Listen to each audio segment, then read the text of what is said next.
Welcome to the Daily Grind, a Bluff City Media daily podcast. Stepping up to the microphone is your host, Luke Hatmaker. Grab your favorite morning brew and let's get to the show.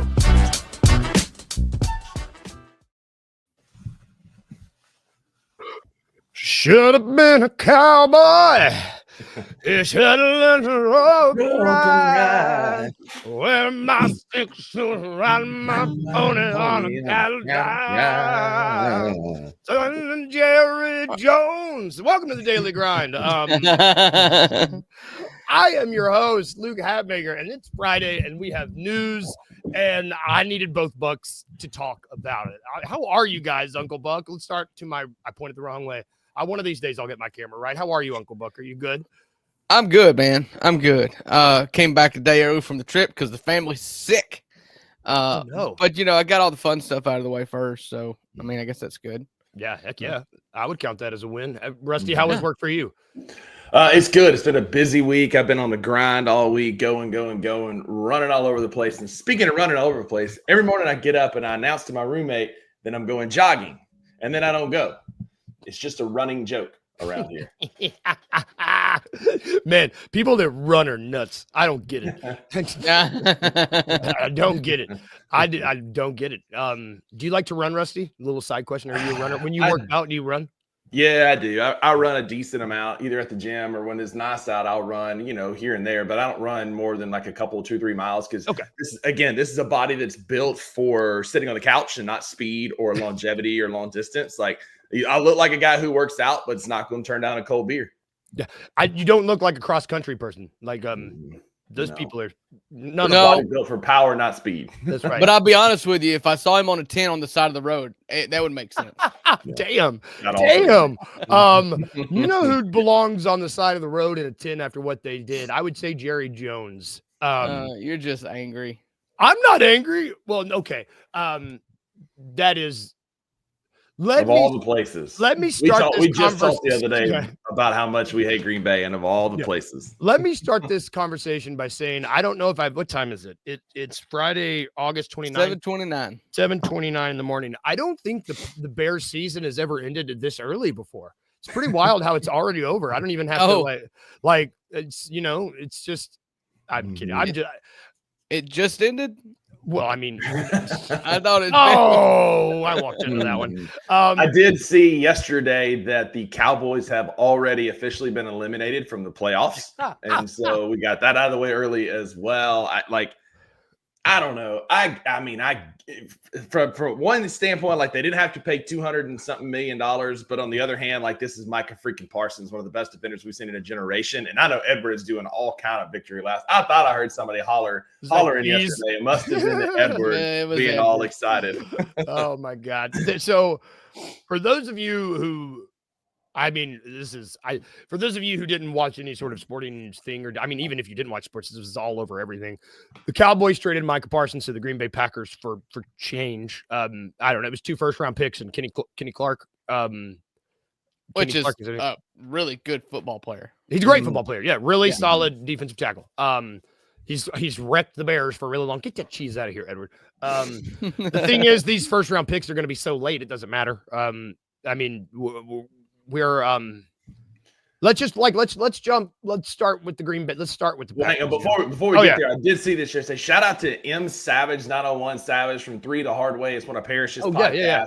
He tweeted out yesterday that at some point we got to call a spade, and the Packers are bullying the Cowboys because you think about James Cook catching the sideline, Des Bryant's touchdown thing. You've got them eliminating them in the playoffs, and now they absolutely poached one of the best defenders in a generation. So the Packers are bullying the Cowboys currently. Well, they're bullying the Cowboys. And if you look at their updated odds, FanDuel thinks they're going to be bullying everybody else.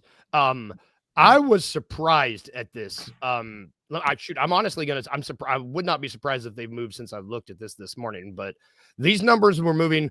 Me and Rusty were talking earlier this week. When you see that little red flag next to something, it's really nice to keep track of that throughout the day. Mm-hmm. These odds. So as of now, okay, so they did change a little bit. The Packers are plus 1,200 now to make the Super Bowl.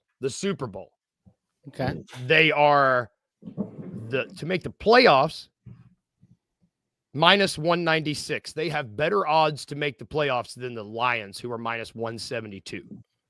That makes sense. That moved. That changed. Yeah. I mean, I'd be surprised, but I bet they're favored in the division now. Yep.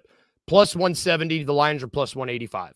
So everything's there for Green Bay. I mean, absolutely. If you look, so I just got on ChatGPT and I asked for the 5 highest paid non-quarterback contracts. If you want to be anything in the NFL anymore, be a defensive end.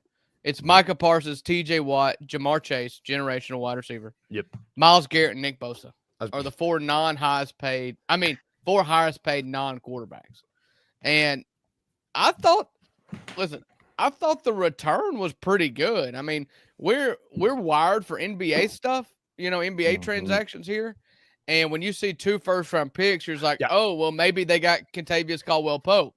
You know, but no, like this is the NFL. First-round picks are very rarely given up. I mean, you're seeing 6-round picks traded as if they're assets, and there's only 7 rounds in the draft. It's a good point.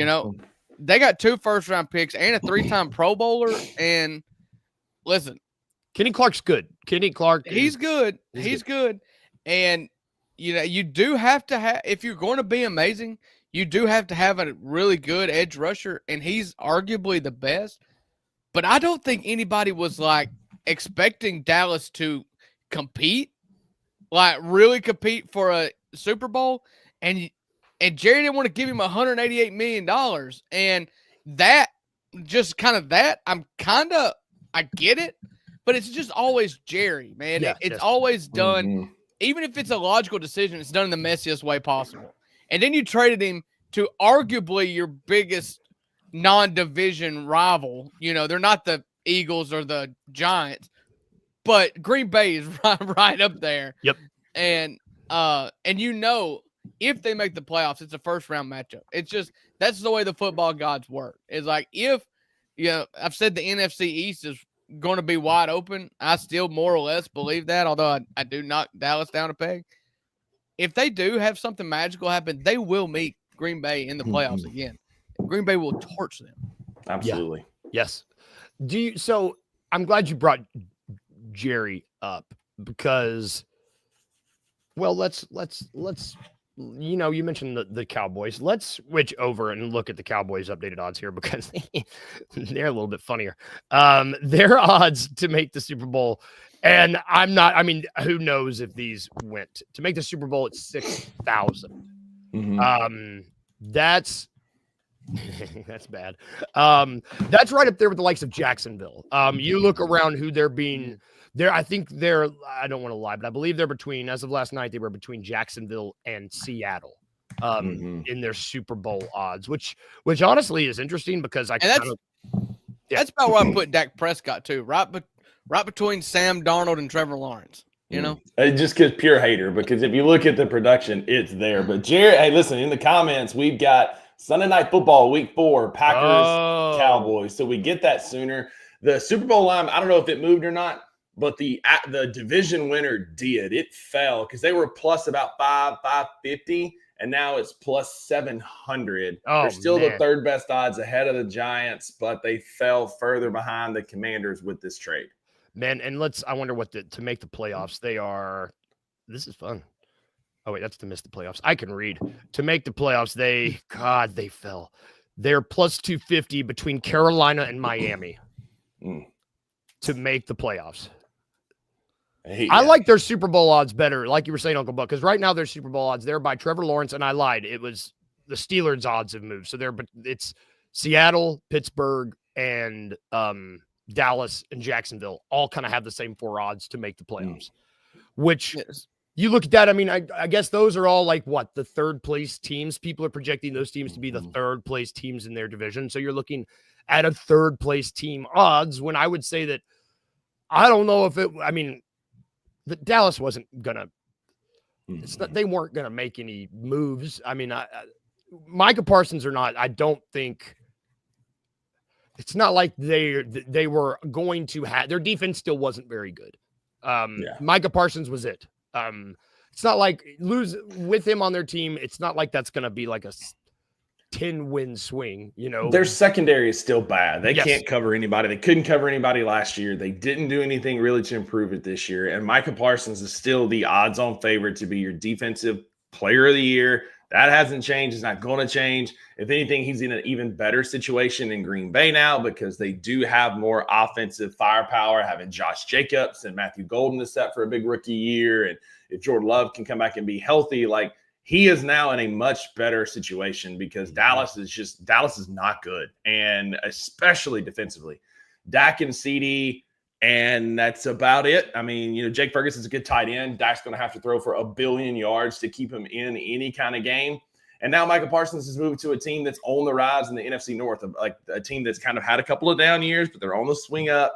I think that Micah Parsons landed in about the best situation. There was a photo of him, Luke, and I'm not trying to poke a sore here, but he was in Chicago's O'Hare Airport yesterday. And so the Twitter exploded for about 10 minutes with this is happening because I follow a lot of Bears accounts like he's coming, he's going to be a Bear, only for the absolute rug to be pulled out from underneath every single one of them when he was traded to Green Bay. Just like everyone else in Chicago O'Hare Airport. They're just catching a connecting flight. Yep, it is. Exactly. They're a layover. Was he sleeping under a chair? I mean, oh my God. He was in TSA. He was going through security. Somebody tweeted out a picture of him, and they're like, "Boys, it's happening!" And the replies were just electric. Dude, and I need to go back and find that photo and see what they look like.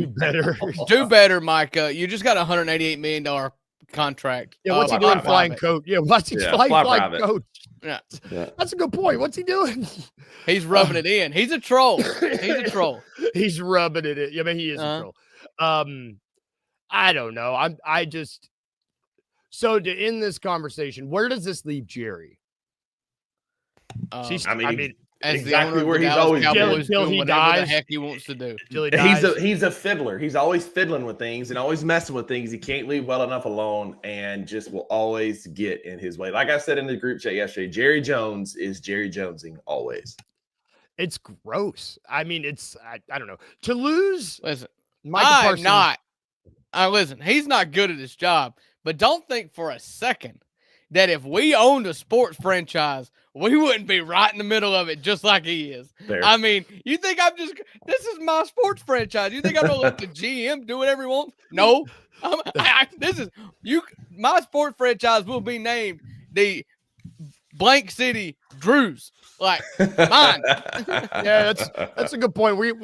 We're in our chairs and we can be like, what are you doing, Jerry? And we can be like, Matt Ishbia, what are you doing? If I owned the team, I would be yapping. I would be thinking I knew better than. I'd be like, what's the Clippers owner, Steve? Ballmer. I'd be on the sidelines clapping it up in the middle of it. I'd be exactly like that. I'd be like, guys, I know how to make a 3-pointer on a high school court, or I used to. Let me show you what I know. Let you game 82. I'd be like Carmelo in that one clip where I got the ball and I'm lining up and I'm like, nah, I'm not gonna shoot it. I'm not gonna show y'all up. Like I'd be in the middle of it, man. Game 82 is my game is a really funny idea. And also what's really funny is imagining Drew standing like waist high next to the offensive linemen that are going on the field on the sideline, because that's where he would be on the sideline watching next to the head coach, and these giants go running by. Yeah. Go get them, boys. Go get them, boys. Slapping them. Go. Like jumping out of an airplane. Go. Come on. Yeah, Drew's reaching up to slap him on the ass. They go back. Go, boys, go. I'll have a big stogie. Like, aviators on. Oh, man. Vintage Mike Ditka. Oh, my God. Okay. Yeah, Ditka's a good place to take a break on. We're going to take a quick break because we're done talking about Green Bay. There's no more cheese on my screen. Imagine Ditka during this break. It'll do you some good. We will be right back after this break.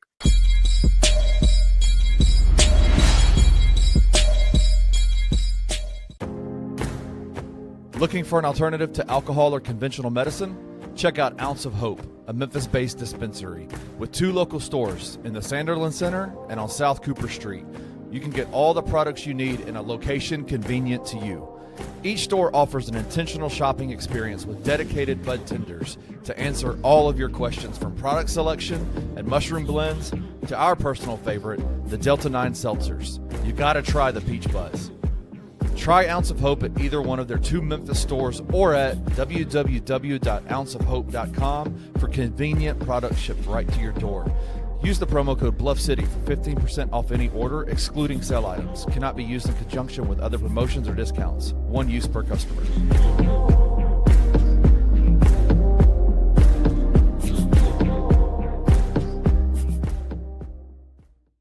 What does a big-time season look like for Tiger football on and off the field? An American Conference Championship and a berth in the college football playoffs. That's what it looks like to me. Do you think that's realistic? I think it is. Absolutely. I think if I've made all my jokes told them about the quarterback situation, they're doing all this and still going to lose to UTSA. Don't get it twisted. I am pulling for Tiger football to be as good as possible this year.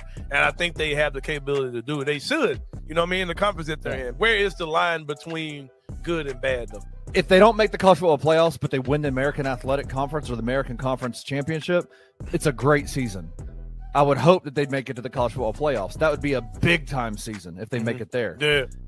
A bad season would be, I think the Tigers are going to have a really good record. Yeah. But there's a few games, the last 3 or 4 games of the year are where the rubber meets the road for the Tigers, in conference. They've got to win all 4 of those. And if they don't, it's not a good season, man. They have to. Check out the Anthony Sane Show Monday through Friday at 1 p.m. only on the Bluff City Media YouTube channel.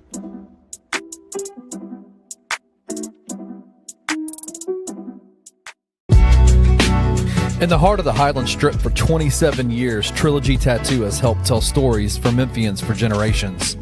Located at 530 South Highland, Richie and his team are waiting to help you tell yours.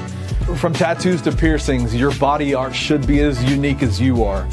Voted a Memphis Flyer top 3 tattoo shop in the city of Memphis since day one.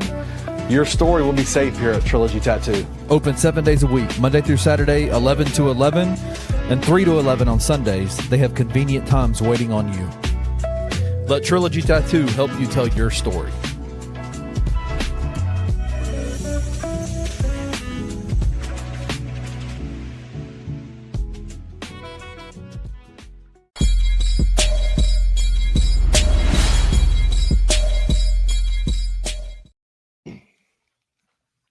And we are back. And oh man, the music. I heard music in my ears. I'm not crazy. I just heard music. We're back. Don't look at me like that, Drew. I'll just say you are crazy and are probably hearing music. Thank you for the Both validation. could be true. And we love you for it. Thanks, guys. I need an ounce of hope, probably. Wink. Oh man, that Dallas sports fans need an ounce of hope. You talk about in the same year they have lost, as King Meeks points out, they've lost out on Luka Doncic and now Micah Parsons. You're in Dallas. Scan the QR code. Use the code. You absolutely need it. For real though, it'll get for real. Oh my god, I think they may need something a little harder. I think they should go straight for bath salts or something. We here at the Daily Grind do not condone eating bath salts. Well, I don't know. We are also Ounce of hope. They got a 30 milligram seltzer for you Dallas Cowboys fans out there that will absolutely put you out of your misery, at least for the night, knock you out, help you take a nap. But also remember, this Saturday, tomorrow, mañana, college football Saturday start at Grind City Brewing. 1:30 is the live show. Game start at 11. Y'all come out strong. It's going to be a fun day. It's going to be beautiful. College football's back. Remember, God loves you and God loves college football because we've got beautiful weather. We've got great games. We got a great venue to watch it at. Y'all come hang out at Grind City Brewing tomorrow. Man, college football's back. I mean, what? Boise State what was the score of the game last night? 31-7, Rusty. Yeah, I know. So already a degenerate. I picked East Carolina to cover, and they did. And I picked Boise State to cover. And I thought, man, of the two of these, like East Carolina is a stretch. Only for Boise State, who's a 5.5-point favorite, to get just stomped by South Florida. Yep. Man, in ultimate college football opening weekend fashion, snuck their backup quarterback out as the punter, and nobody noticed, and he threw a 40-yard bomb to get the first down. College football is so back. It's back. Yeah, Rusty, we were talking on the phone, and he said he was thinking about taking Central Arkansas to cover over Missouri. Missouri beat them 61-0.5. And he just forgot. 61-6. 61-6. Oh, okay. The line was like what, 38? 38.5, something like that. Yeah. God, college football's back. But I only did the 2, and I went one out of 2. Not Listen, bad. I told you guys, Pribula for Missouri. I watched him at Penn State a couple years ago. He is electric, man. He was amazing last night. Yeah, man. Oh my God, I can't wait. I'm Saturday, y'all. That's tomorrow. God, go hang out. Come hang out. Watch college football. Enjoy what might be the best. They say it's Christmas. It's the most wonderful time of the year right now. We got good weather. It's great. We're also brought by Trilogy Tattoo. Mention them. Go get your tattoo. And by FanDuel. I forgot to mention we were spouting off odds earlier, and I didn't even say where they were at. They were looking at FanDuel Sportsbook. Where else would I look, y'all? It's the only place to look. Drew knows. Drew can't even look because his great state won't let him. No. We're living in Beaumont, Texas when it comes to gambling. Beaumont. I know where Beaumont is. They can't dance there. Gotta love that. Man, we're off the rails. It's fine. Moving on. We have a little bit of Grizzlies news, and by Grizzlies news, I mean not Grizzlies news, because it's time to bring back a segment that I know I've missed. It is, would you make that trade? Yeah, would you make that trade? And I said this to Rusty. I have not said this yet to you, Drew. So Bleacher Report, which God, great. Hey, God love them. They have given us a lot of content this August. I need, and this was actually a really, They're giving us a lot of talking points. Some Yes. good, mostly bad. this was a great idea. Like what is the Grizzlies' best asset? The article was what a trade for each team's best asset. In this exercise, the best asset for the Grizzlies was their first round pick from Orlando, the 2030 first round pick. They thought the trade, Which is a good starter. Yeah. And then they went off and did what they did. yeah, it's like, yeah, that's a good asset. I would trade that. But would you make that trade for RJ Barrett? In this trade, God, I don't like this. The Grizzlies would receive RJ Barrett and Jacoby Walter from the Raptors. The Raptors would get KCP, Brandon Clark, and 2 firsts, a top 10 protected next year, and the 2030 from Orlando. 2 firsts. Kidding. RJ Barrett. If I'm Zach Cloud, dislocate my shoulder hanging up the phone. Like, that's how quickly I would slam it. I just wham! Like, it'd be the fastest I've ever moved in my life. I don't. How good is this Walters fella? 'Cause I'm not huge on RJ Barrett. I think RJ Barrett's good. Yeah, he's I think fine. RJ Barrett fits the timeline. He's you could play him at 3, and he's a secondary ball handler. Like, I like RJ Barrett, but 2 first-round picks and 2. And We got absolutely fleeced. We get absolutely fleeced because all these mock trades you see in these national sports medias, it's like it's our first day at school. Like, we clearly don't know what we're doing. We're going to give up the farm for mediocre players. They take us for dummies down here in Memphis with these trades because, again, RJ Barrett's fine. And if you want to give up a couple seconds for him, then I would entertain that because I do think that's like RJ has a skill set that could be utilized on this team. But to give up KCP and Brandon Clark and a 2026 first and a 2030 first for RJ Barrett, like, we've watched him play, right? Like, he's good in international basketball. He was good at Duke. He's been okay in the league. And we're giving up like mega capital for him. It's like so did you that would be the reason you would make that. Or the reason why the 2 first-round picks, I guess. I mean, KCP's a free agent, unrestricted free agent after this season. No, I'm sorry, after next season. He's got a player option for the 26-27 season, unrestricted after that. I don't know. That don't make any sense to me. I mean, I appreciated you trying to be the guy that I was like, yeah, he's going to do it. He's going to make the argument. No, for I it. mean, I was just trying to think like, okay, what are you getting? And if you got 2 first-round picks, that typically means somebody's under a good contract. Like, is RJ Barrett got 3 years left on a friendly deal? Like, what are you spending the 2 first-round picks for? Mm-hmm. Yeah, you make it. I don't know. Yeah, I don't. And Jacoby Walter, that's 2 first names. Walter and Jacoby. I don't trust you. That might be 3 first names. Jacoby Walter. I don't. It's It is well documented. If you're walking around carrying 2 first names, I do not trust you because I don't know who you are. I And keep in mind, RJ Barrett wasn't even the cornerstone of the trade that sent him to Toronto. That was quickly. He was the footnote. He was the after note, right? He wasn't even the guy. And he's making $27.7 million this year, and he's making almost 30 next year. Nope.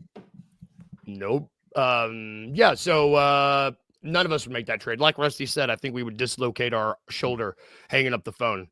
I might even dislocate my hip kicking the phone over because I don't want to make that trade. I'd be like, Darko, why did you let them call us? Yeah, what is Darko? This is probably just Darko being like, I like Memphis. I don't know. Jacoby Walter last year played in 52 games. He's a 6'5" guard. Shot 35% from three on I don't have his number of shots here, but 35% from three. So RJ Barrett is the game. Like leftover pizza. King Minks, I get that, but it's not like immediate leftover pizza, because immediate leftover pizza is still good. Like within like 3 or 4 days, it's still pretty good. You can eat it hot or cold, either one's fine. But RJ Barrett's like that pizza's been in the fridge for like a week, and it's starting to get like the crust has got the consistency of cardboard, and like the cheese and toppings are still pretty good, but the base is not great. And so like you're already at a disadvantage because like parts of it are pretty good, but the core of it is not great. That's the leftover pizza RJ Barrett is. I'm higher on RJ than y'all are, I think. Obviously. Because I've used both eyes and watched him play. I mean, dude, he had 21%, 21 points a game last year in 32 minutes. His 3-point numbers, if I remember correctly, were up. He's also been hurt 35%, but he's also a good defender, long.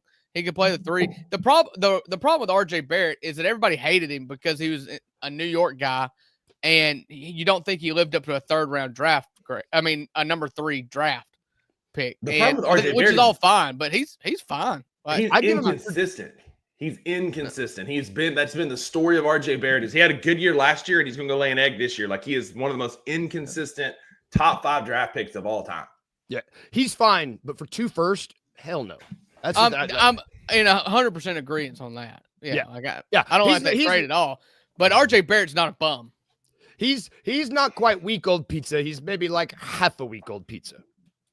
He's just cheap pizza that you're paying too much for. He's like a pizza I went and got from Kroger. Middle of the road pizza. Middle of the road pizza is still really good pizza. Still good pizza. Pizza is pizza. But I'm not paying $15 a slice for it, you know? I mean, you're essentially trying to talk me into paying like Memphis Pizza Cafe prices, which is probably a bad comparison because their pizza is pretty cheap, pretty good. But like $1 pizza for like a Tony's that I could get at Kroger for like $3.99. He's better than Tony's. Yeah, he's Red Baron. He ain't Red Baron. Red Baron. He's Red Baron. He's Red Baron. No, Red Baron is like Red Baron is like the slept-on goat, like that underrated, like closet, like. You pull him out. It's when Walmart you need, pizza, though, Rusty. Red Baron is I'm saying he's the best Walmart pizza. I love that we've talked for 5 minutes about pizza, and I don't want to stop. Tony's at best. He's not even maybe private selection from Kroger. That's probably his ceiling. Okay, I like private selection. They got some. That's probably better than Red Baron. It's absolutely not. Red Baron. And nobody would call him DiGiorno's. Okay. No. DiGiorno's not that great anyway. Yeah, well, that stuffed crust is good no matter how you slice it. Yeah. That's a joke. But you should always slice it into triangles. That's a conversation for another. Yeah, that's a conversation for another day. We'll talk. Papa John's used to do squares back in the day, and it was. If you're doing stuffed crust, you've got to do it in triangles because everybody deserves a little bit of the cheesy crust. But the thing with the squares is you can eat more square footage of pizza and feel less guilty about it because they're smaller pieces. So I can eat 30 of those, and it doesn't feel as bad as I ate like big slices. I had a square pizza 2 days ago, and it was delicious. Oh my God, I love pizza.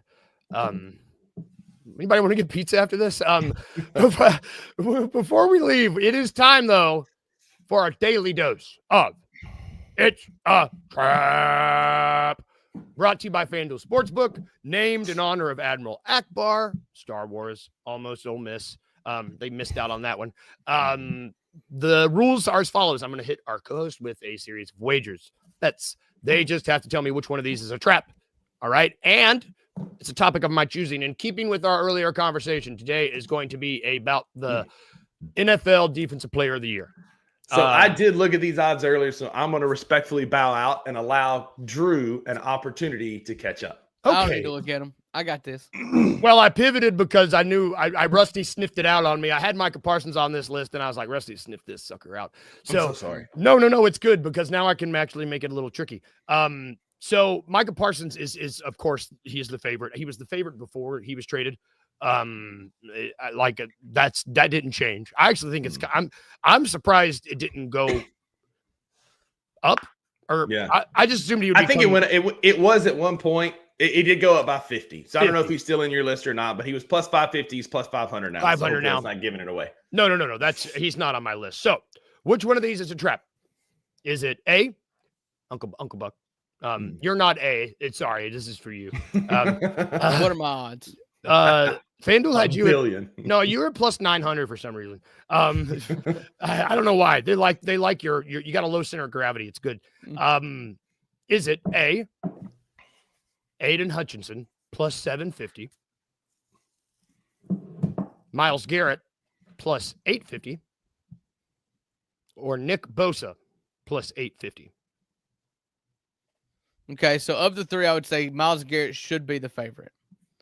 And so if that's what I'm thinking, over those three anyways, that's what I'm thinking. Is he a trap? Is he too low? Or is Aiden Hutchinson too high?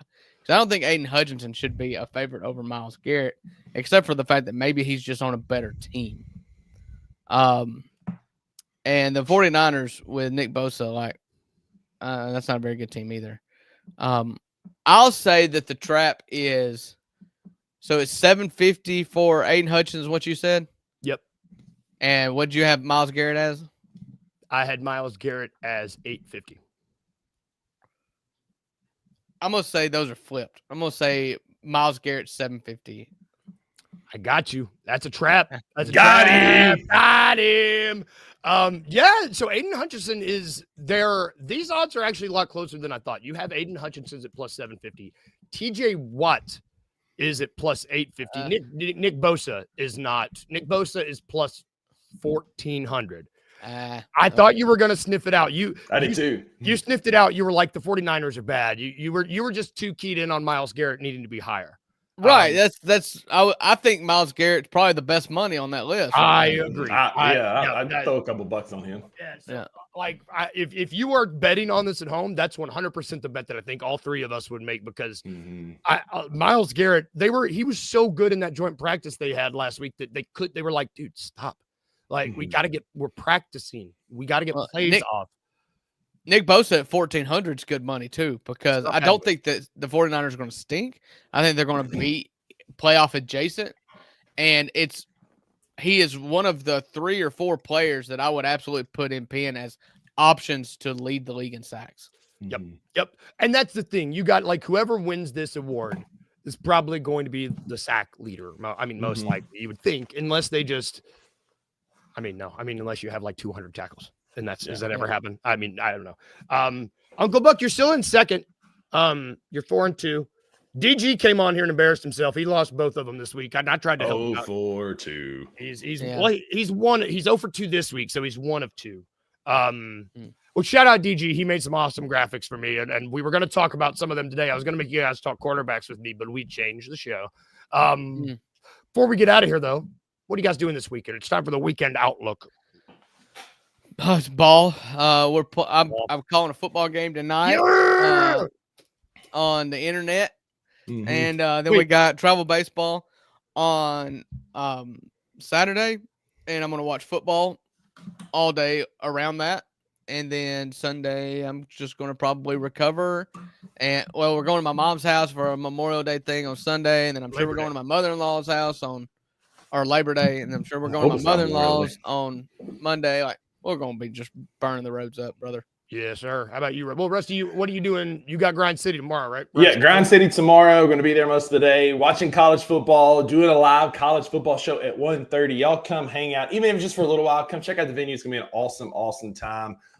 On Sunday, I have a fantasy football draft with my family at 2:30. The family league drafts. I think there's rumors of maybe possibly a movie or an escape room on Monday, and then Tuesday we have another fantasy football draft. Oh yeah. I got 3 on Tuesday. I've got one on Sunday too, and one on Tuesday. Bluff City Media. We'll talk about that on our shows, I'm sure. As all the Bluff City Media personalities are entering into the Bluff City Media Thunderdome of fantasy football. Yep. And, Really quick. Did you guys see where Jay Cutler got a Dewey? And he still the didn't only thing care. surprising about that is that it was his first. His first. I could pay the guy $2,000 to not say anything. It's so crap. I know, sorry. Jay Cutler is a long running. I had more people text me about Jay Cutler's DUI yesterday than I did on my birthday. People in my life were like, "You see this asshole?" Shout out Jay Cutler if you're watching. Join me on the show. That's gonna do it for our show today. Thank you guys for hanging out with us on this Friday. Go hang out at Grind City Brewing tomorrow. Hang out with Rusty. I think King Meek said he's going to be there with shots of Everclear. Woo! Oh boy, Rusty's in for it. Every that kind of day. if you do that, stay safe. And stay Don't be like Georgia football. Take an Uber. Yeah, I got him. Rusty said you could stay at his house. Yeah, there you go. Rusty did not say. Shelby does not approve that message. Shelby's face will come up. Shelby's the boss. We will be back tentatively Monday. I might be here for the holiday. I don't know. I haven't decided yet. But yeah, have a good weekend, y'all. $2 today at 11. 11 o'clock. Talking Tennessee football today with one Sean Coleman, Statty Sean. Oh, we're talking Statty Tennessee Sean. football. Come hang out. Heck yeah. And then Sane at 1. God, I don't know what's happening. Have a good weekend, y'all. I'll see y'all on Monday. And remember 2 things as we leave you today. Remember to be a little weird and just a little bit. And remember to smile really big. Yeah, there you go, Uncle Buck. Bye, guys. Have a good one. Thank you for listening to The Daily Grind. If you enjoyed this episode, leave a rating and a review wherever you download your podcasts. Also, like and subscribe to Bluff City Media's YouTube page. We'll see you back here next time.